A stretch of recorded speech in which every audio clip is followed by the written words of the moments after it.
4 থেকে 5 বছর আগেও রেডমি নোট 6কে বাংলাদেশে জাতীয় ফোন বলা হতো, বাট ধীরে ধীরে সেটা কমতে থাকে পারফরমেন্স, ব্যাটারি ব্যাকআপ, ব্যাড এক্সপিরিয়েন্সের কারণে।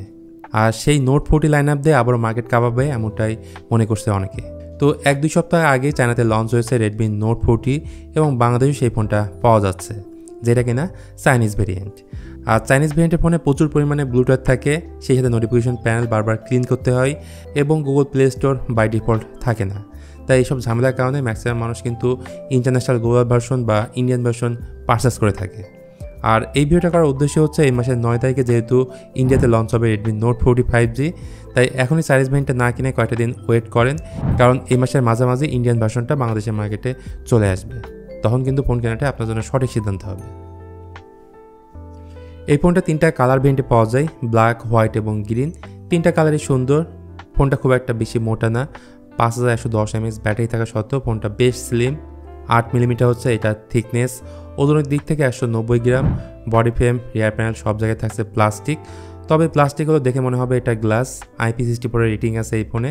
প্রয়োজনীয় পোর্টস অ্যান্ড বাটনসের সব কিছুই আছে। 3.5 মিলিমিটার হেডফোন জ্যাক, আয়ার ব্লাস্টার, USB Type-C পোর্ট ইত্যাদি।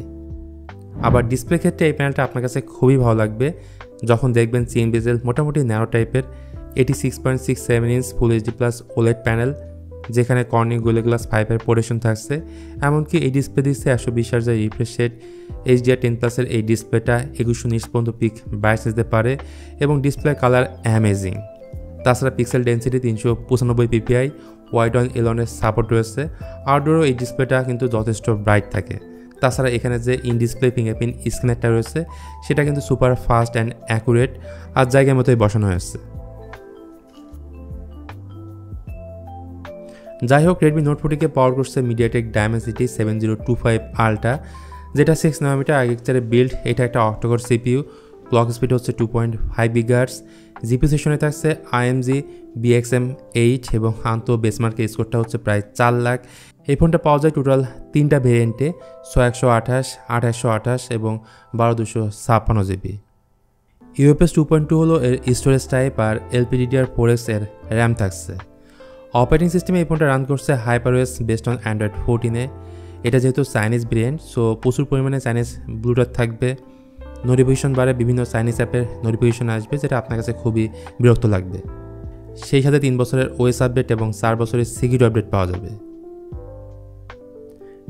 ক্যামেরা হিসেবে এই ফোনের রিয়ার রয়েছে ডুয়েল ক্যামেরা সেটআপ, তবে কাজের ক্যামেরা একটাই, যার মধ্যে থাকছে 50 মেগাপিক্সেল মেইন সেন্সর, যার অ্যাপারচার 1.5 উইথ OIS অর্থাৎ অপটিক্যাল ইমেজ স্টেবিলাইজেশন, যেটা দিয়ে up to 1080p 30fps video record করতে পারবেন। তারপর আছে 2 মেগাপিক্সেলের একটা ম্যাক্রো ক্যামেরা, আর সেলফি ক্যামেরাতে থাকছে 16 মেগাপিক্সেল, যেটা দিয়ে আপ টু 1080p 30fps আপনি ভিডিও রেকর্ড করতে পারবেন। ব্যাটারি অ্যান্ড চার্জিংয়ের ক্ষেত্রে রেডমির এই ফোনে রয়েছে 5110 mAh ব্যাটারি এবং 45 ওয়াটের চার্জার ফোনের বক্সে থাকবে। তো স্পেক্স তো শুনে ফেললেন, প্রাইস তো বলাই হয়নি। দেশের মার্কেটে 828 জিবির চাইনিজ ভেরিয়েন্টের দাম রাখা হচ্ছে 24,500 টাকা, বাট ইন্ডিয়ান ভেরিয়েন্টে আসার পরে এই ফোনটার দাম আরও কিছুটা কমবে। সো এই ফোনটা যদি কিনতে হয় তাহলে অবশ্যই আপনার ট্রাই করবেন ইন্ডিয়ান ভেরিয়েন্ট বা গ্লোবাল ভেরিয়েন্টটা কেনার জন্য। সো আজকের ভিডিওটা তাহলে এই পর্যন্তই। দেখা হবে অন্য কোনো ভিডিওতে ভিন্ন কোনো টপিক নিয়ে। সে পর্যন্ত আপনারা সবাই ভালো থাকুন, সুস্থ থাকুন এবং দেখে থাকুন টেক অ্যান্ড 24।